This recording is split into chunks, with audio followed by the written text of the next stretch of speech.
মাঝি রোজা চাইরো না, মা বাবাকে ভুইল না। মাঝি রোজা চাইরো না, মা বাবাকে ভুইল না। জান্নাতবাসী হইতে চাইলে, জান্নাতবাসী হইতে চাইলে প্রাণ ভরে কর সাধনা। লা ইলাহা ইল্লাল্লাহ, লা ইলাহা ইল্লাল্লাহ, লা ইলাহা।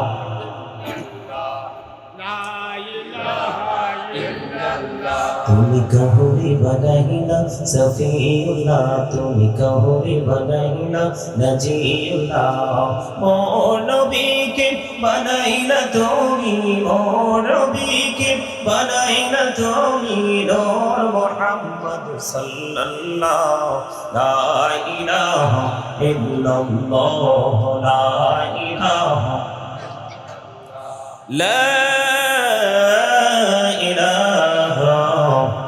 ইল্লাল্লাহ মুহাম্মাদুর রাসূলুল্লাহ সাল্লাল্লাহু আলাইহি ওয়াসাল্লাম।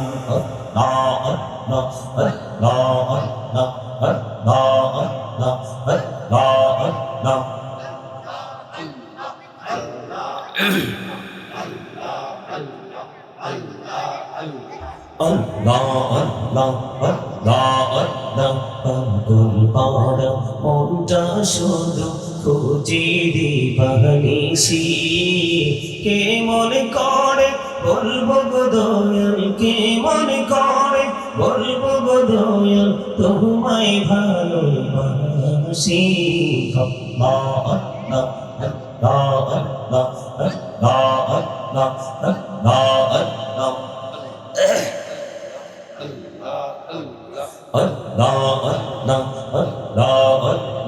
এই নামেতে এত মধু, এই নামেতে এত মধু, জানিনি তো আগে দয়া, জানিনি তো আগে। যতই জপি নামটি তোমার, যতই জপি নামটি তোমার, ততই মধুর লাগে দয়া, ততই মধুর লাগে।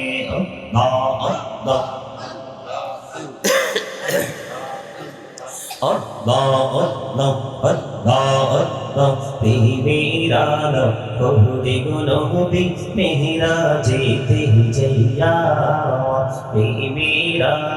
কহুরে গো নবী মেহরা যেতে যাইয়া।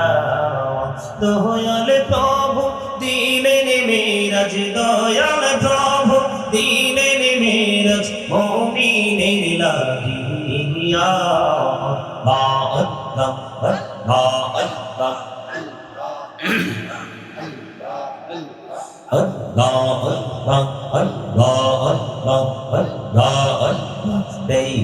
হইলেন আল্লাহর ওলি শাহজালাল নওজর শোনে, চলে মহানদী পার হয়ে যায়, চলে মহানদী পার হয়ে যায়, বিছানা যার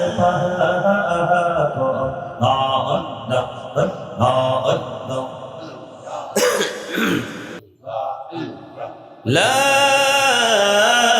ইলাহা ইল্লাল্লাহ মুহাম্মাদুর রাসূলুল্লাহ সাল্লাল্লাহু আলাইহি ওয়াসাল্লাম।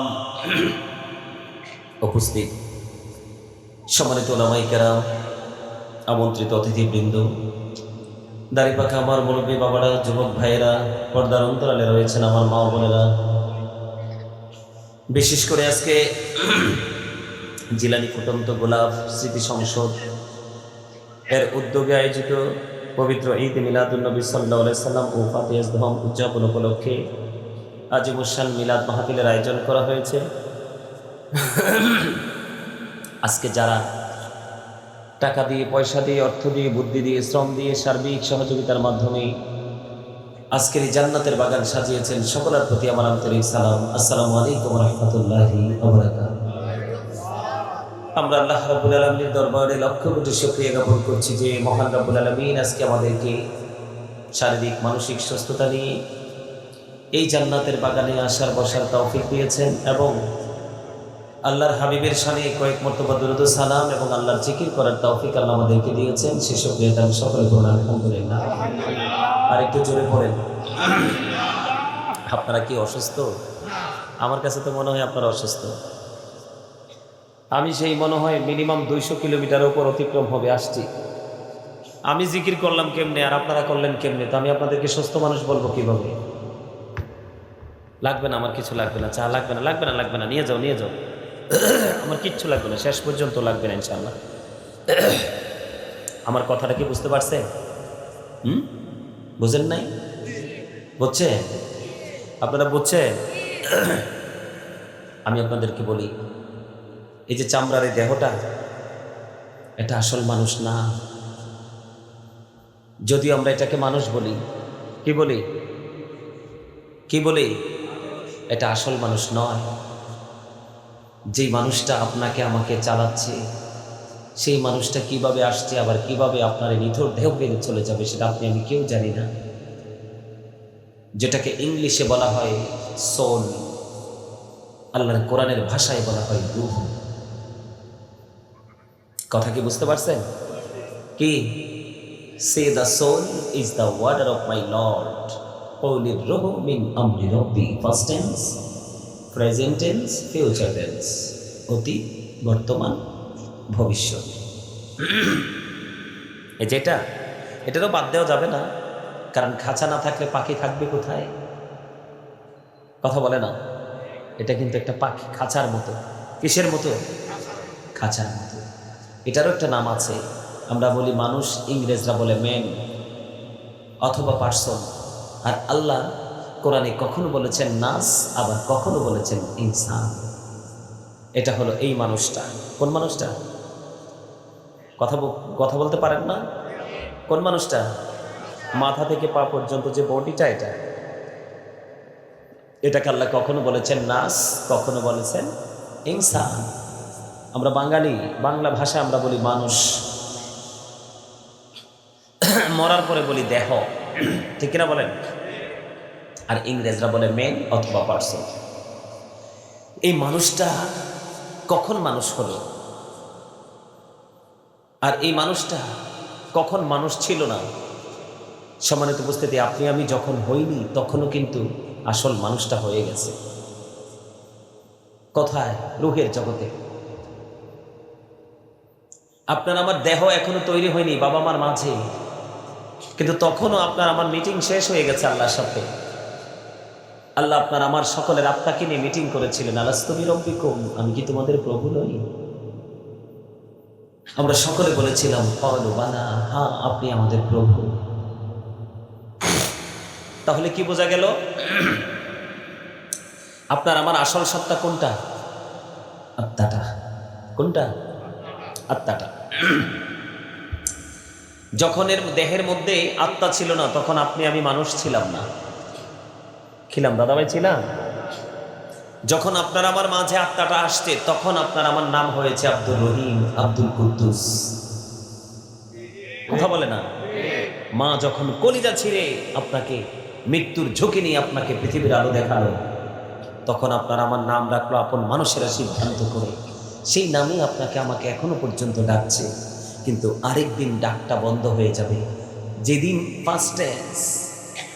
ফার্স্ট টাইমে যেদিন আপনার দেহর মধ্যে আত্মা ছিল না সেদিন আপনি আমিও ছিলাম না। আজকে দেহ আর আত্মা দুটো এক আছে, আপনি আমি আছি। আরেকদিন কিন্তু আপনার আমার এই দেহ থেকে প্রাণ পাখিটা চলে যাবে, সেদিন কিন্তু I am dead, you are dead. আপনি আমি আমরা সবাই মৃত। আমার কথা ওই জায়গায় না, শুধু বুঝিয়ে দিলাম। এই দেহটা যদি সুস্থ থাকে, মানে টেকসই থাকে, এই দেহে এই টেকসই দিয়ে কোনো ফায়দা নেই। আসল হচ্ছে আপনার ভিতরের মানুষ। কোন মানুষ? ভেতরের মানুষ। কারণ ভিতরেরটা থাকলে আপনি আছেন, ভিতরেরটা না থাকলে আপনি নাই। তাহলে এইখানে আপনার এই বডিটাকে রেখে দিলে হবে না, এই বডিটার পাশাপাশি আসল মানুষটাকে এখানে প্রেজেন্ট করতে হবে। আপনি এখানে বসে আছেন কিন্তু আপনার মনটা অন্যত্রে ঘোরাঘুরি করতেছে, অন্য চিন্তা ভাবনা করতেছে, সেই ক্ষেত্রে কিন্তু আপনার এখানে বসে থেকে কোনো ফায়দা নেই। জিকির যারা করে তারা জিন্দা, জিকির যারা করে, যারা জিকির করে তারা জাকির, যারা জিকির করে না তারা গাফেল। কি বুঝতে পারলেন? আমি কিন্তু জিকির করছি। আপনারা কি আলোচনা শুনতে আসছেন? সবাই সবাই আলোচনা শুনতে আসছেন? যদি আলোচনা শুনতে এসে থাকেন তাহলে আপনারা যারা আলোচনা শুনতে আসছেন তারা সামনের চেয়ারে আসেন। সবাই উঠেন, সামনের চেয়ারে আসেন। আপনাদের মাঝে মাঝে বাচ্চাদেরকে বসান, এটা আদব না তো জান্নাতের বাগানে। আপনারা বাচ্চাদেরকে বসেছেন, এরা তো এই জায়গার কদর বুঝে না। আপনারা যার যার চেয়ার নিয়ে সামনের দিকে এগিয়ে, এই তো ঠিক আছে চাচা, নিয়ে যাও, গাড়ি দিয়ে রাখো। আমি আপনাদের সবাইকে বলছি, বাচ্চারা তোমরা ওঠো, এই তোমরা ওঠো, মুরব্বীদেরকে বসতে দাও, তোমরা ওঠো। আপনারা আরো সামনে চলে আসেন। এবার ঠিক আছে, এখানে ঠিক আছে, কারণ আপনাদেরকে দেখে দেখে আমার ওয়াজ করতে হবে। তো জান্নাতের বাগানে কিন্তু আপনি মরিচ খেতে যেইভাবে বৈশা বৈশা মরিচ পারেন সেইভাবে বসলে হবে না। এটা কিন্তু জান্নাতের বাগান। এটা কিসের বাগান? হ্যাঁ বসেন, ঠিক আছে বসেন, এখানে বসেন, বসেন এখানে, আরেকজন বসেন।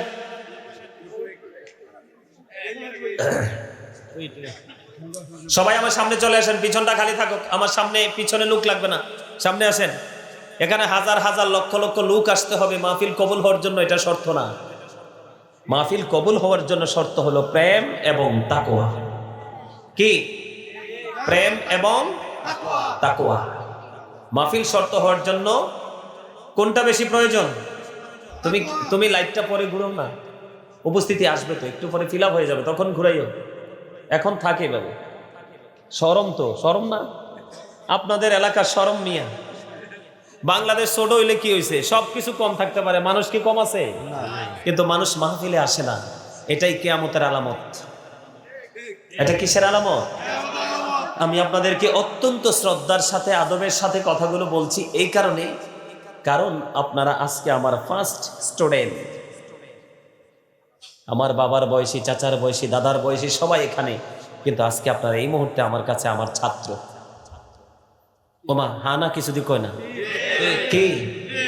আপনি নিজেকে মনে করতে হবে স্টুডেন্ট, আমি এখানে কিছু শিখতে এসেছি, তখন আপনার এখান থেকে কিছু নিয়ে যেতে পারবেন। আর আপনি যদি মনে করেন I am very successful person, I am the great person, তাহলে আপনার এখানে কিছু নাই, কারণ আপনি অহংকার করেছেন। কি করেছেন? অহংকার। এটা অহংকারী মনোভাবের কথা।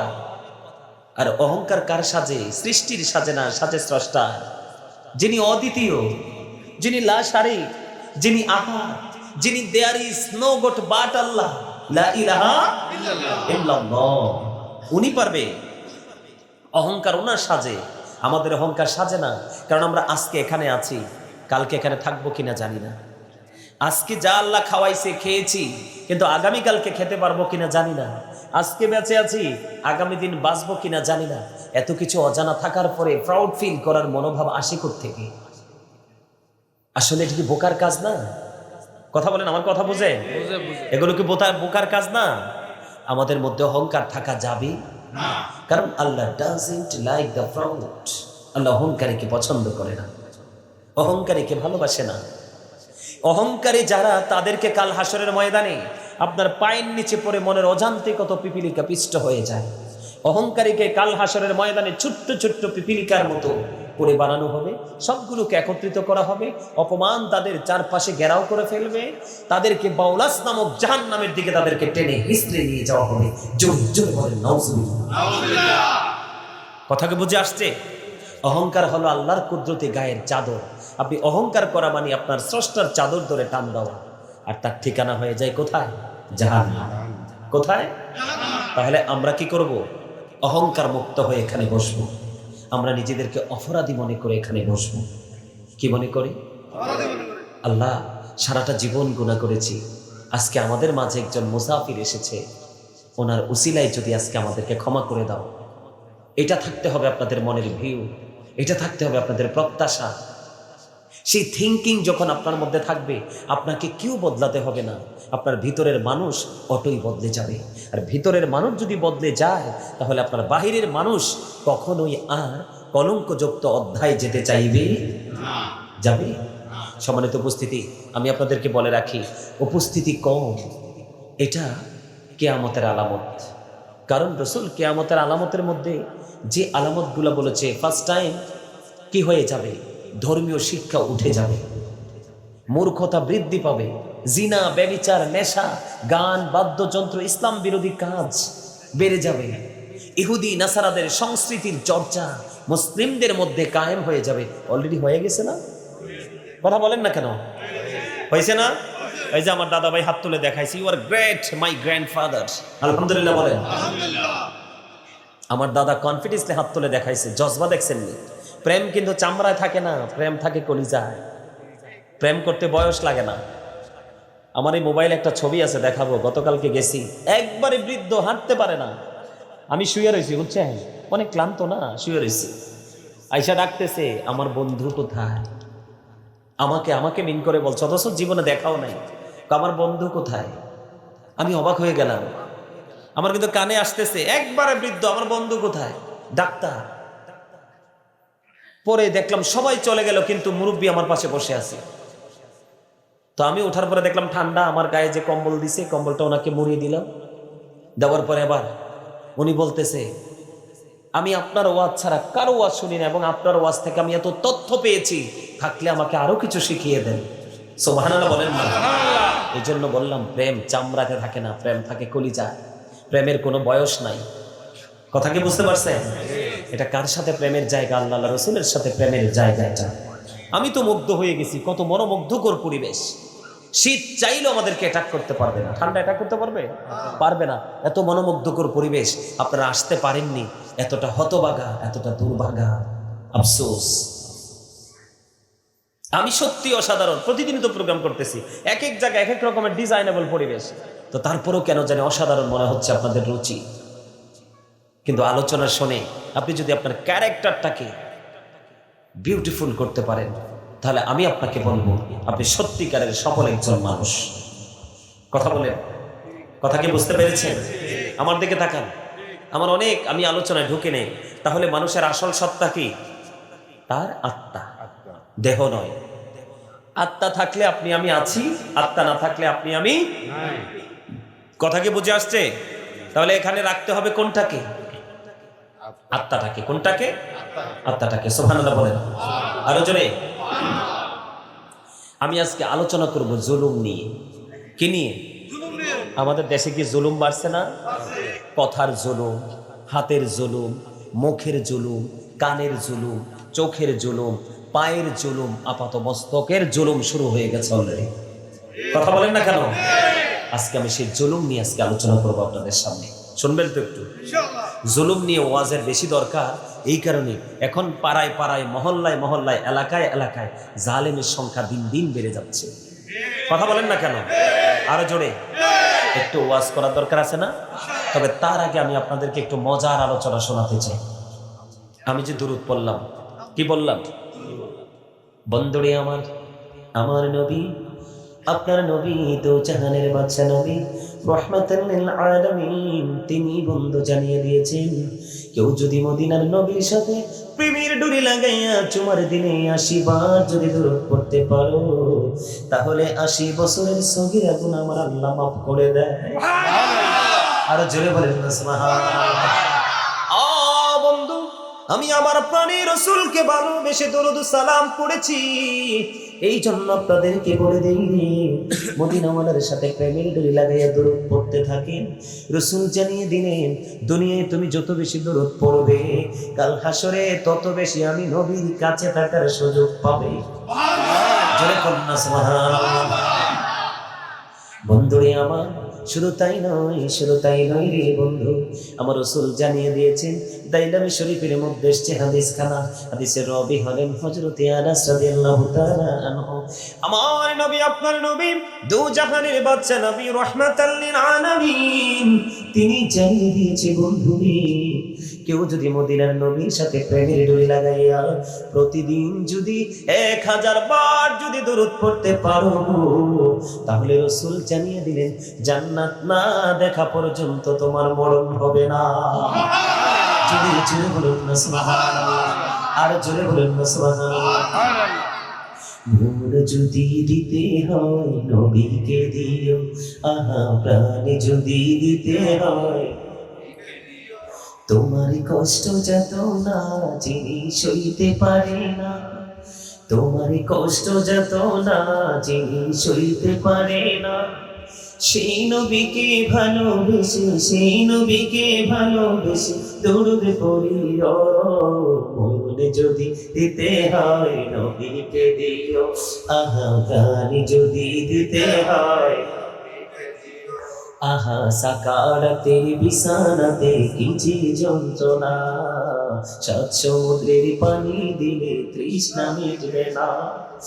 ওই কঠিন বিপদের দিনে, ওই কঠিন বিপদের দিনে পাশে থাকিও। মন যদি দিতে হয়, আহা প্রাণ যদি দিতে হয়। মারহাবা। আপনারা চট্টগ্রামকে আমি প্রেমের নগরী বলি। কিসের নগরী? আপনাদেরকে খুশি করার জন্য বলছি না, আমি আর কয়েকটা ওয়াজে বলছি, প্রসঙ্গ যখন আসছে তখন।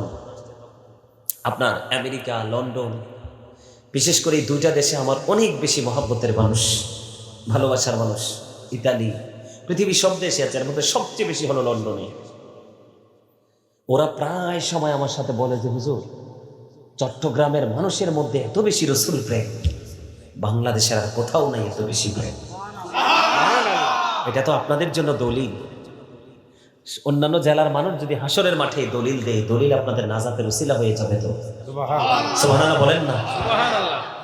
প্রতি বছর ঈদে মিলাদুন নবীতে আপনারা যে জুলুস করেন, দৃষ্টি কারার মতো পরিবেশ হয়ে যায়। মারহাবা বলেন না? আরো জোরে। তো সেই প্রেমিকদের আওয়াজ তো হবে অনেক প্রেমময়। প্রেমময় হবে না?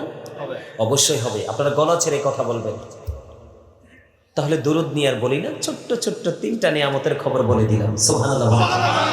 দুরুদ is the most excellent prayer Muslim religion. ধর্মাবলম্বীদের জন্য গুরুত্বপূর্ণ মহা ইবাদত হলো নবীর প্রেমের দুরুদ। দুরুদ পড়বেন তো তাহলে? জোয়ান নাই বুড়া নাই, জীবন থেকে মৃত্যু পর্যন্ত রসুল বলেছেন প্রতিদিন যে 1000 বার রসুলকে ভালোবেসে দরুদ পড়বে, সে মৃত্যুবরণ করার আগে জান্নাত দেখবে, তারপরে তার মৃত্যু হবে।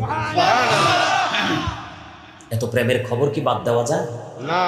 প্রত্যেকটা ওয়াজে গেলে আগে এই টপিকটা নিয়ে আলোচনা করি, কারণ এখন আমাদের দেশে কাঠমোল্লা বের হয়েছে। তো দুরুদ পড়লে কই বেদাত? নাউজুবিল্লাহ বলেন না? বলে না? এই বেদাত বলা মোল্লা এলাকায় ঠাই দিবেন না। আরে আমি আমার রাসূলকে ভালোবেসে দুরুদ পড়বো, তুমি বেদাত বলার কি? তুমি যে বেদাত বলেছো, এই বেদাত বলাটা আমাদের শোনাটাও বেদাত। কথা বুঝেন নাই? তুমি যে বেদাত বলেছো, এই বেদাতটা আমাদের শোনাও বেদাত। কারণ সাহাবীরা এক একজন এক এক ভাবে রাসূলের সাথে প্রেম করেছে, কেউ কিন্তু বিরোধিতা করে। তুমি বিরোধিতা করছো কেন? তাহলে তোমার বিরোধিতাও বেদাত। ঠিক কিনা বলেন? আওয়াজ দিতে হবে। আমরা সবাই নবীর সেনা। ঠিক কিনা বলেন? আরো জোরে। জিকিরটা যে করলাম, আপনারা কোন জিকিরটা করছেন? কেমনে এমনি জিকির করে? কথা বলে না? আস্তে আস্তে করবে কিল্লাই জিকির, বদ্ধ বড় করে জিকির করতে হবে। কথা কেনা কিল্লাই? আরে বড় করি কম, আবার দেখা না বড় করি, বড় করে কইতে হইব না? এদিক তাকান। রাসূল বলেছে জিকির তোমরা এমন ভাবে করো মানুষ দেখলে যেন পাগল বলে। হাদিস শরীফ, বাংলা বই না। জিকির তোমরা এমন ভাবে করো মানুষ দেখলে যেন পাগল বলে। সুবহানাল্লাহ বলেন না? জিকির 2 ভাবে করা যায়, জবান দিয়েও করা যায়, অন্তর দিয়েও করা যায়। মানুষ যেহেতু 2টা, জিকিরও হইব 2 জায়গা থেকে। ঠিক না বলেন? জবান দিয়েও জিকির করা যায়, অন্তর দিয়েও করা যায়। রাসূল বললেন জবান এবং অন্তর দুটো মিলিয়ে যে জিকির করা হয়, এটাই হলো অল দ্য বেস্ট, সবচেয়ে উত্তম জিকির। সুবহানাল্লাহ।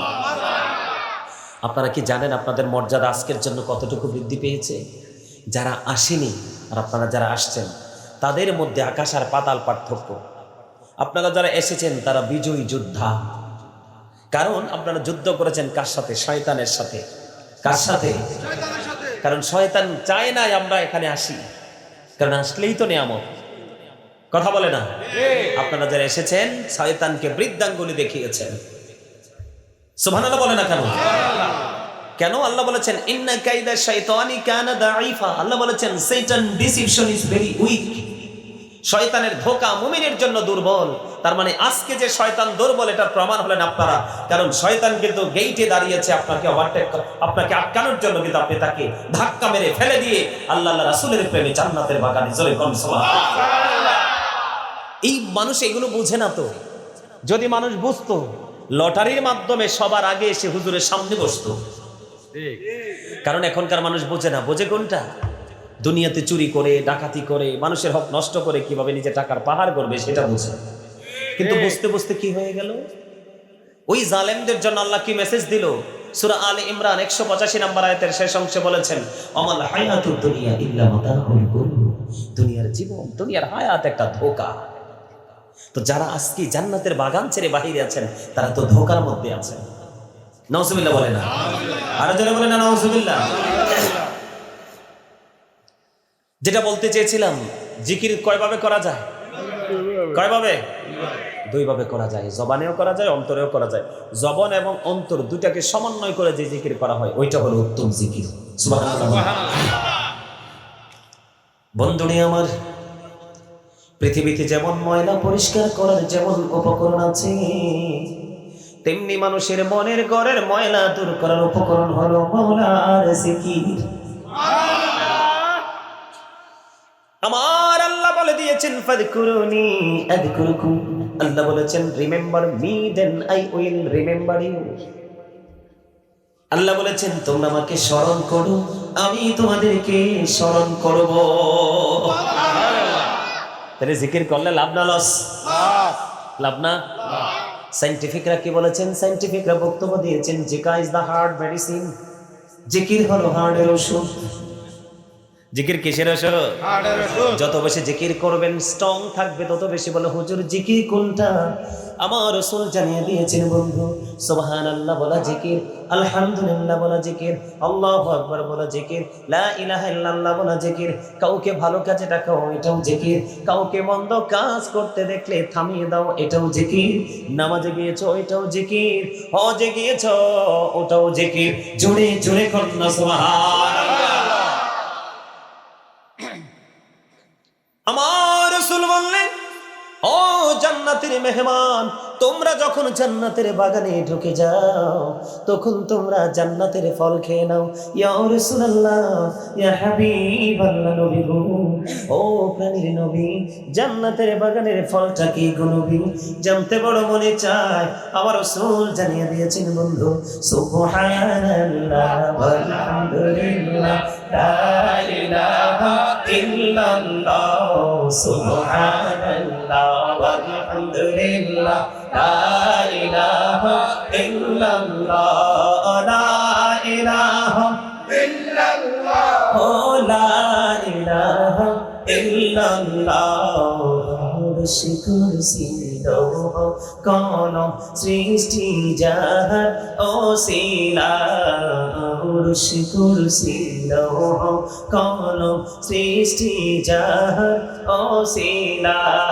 নিজে আল্লাহ খুশি হইয়া নাম রাখিলেন হাবিবুল্লাহ, সুবহানাল্লাহ আলহামদুলিল্লাহ লা ইলাহা ইল্লাল্লাহ, লা ইলাহা ইল্লাল্লাহ, লা ইলাহা ইল্লাল্লাহ, লা ইলাহা ইল্লাল্লাহ মুহাম্মাদুর রাসূলুল্লাহ সাল্লাল্লাহু আলাইহি ওয়াসাল্লাম। জোরে জোরে বলেন আলহামদুলিল্লাহ।